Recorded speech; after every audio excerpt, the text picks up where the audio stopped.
literally had like 20, maybe 30 jobs. I worked at Walmart, Kmart, My Place, Cowboys, Malons, Ron's, everywhere. I just had a terrible work ethic as I was coming out of high school.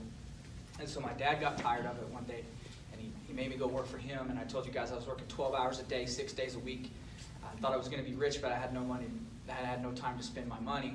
So I decided I would go to the military. So I spent 5 years in the Army, 82nd Airborne in Fort Bragg, North Carolina. And I came back. Came back to Muskogee.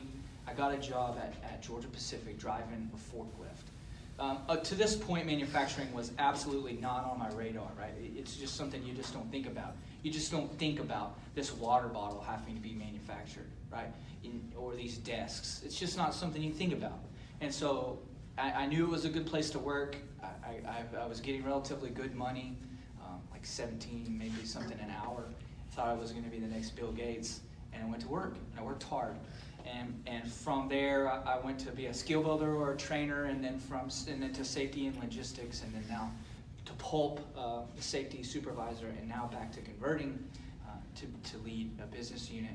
But I guess the path, regardless of what path you take, the most important thing is that can you be successful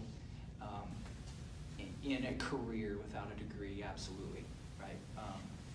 I don't think that I'm necessarily done with what I'm doing. I am going to school right now as we speak. So I do understand the importance of a college degree, but to this point, I've got to where I am without one. And you'll hear from this plant manager whom has a very similar story. And so the good news is that if you really just work hard and you understand that you're there to do a job and you do that job as good as you can, there's certainly potential in manufacturing outside of a college degree.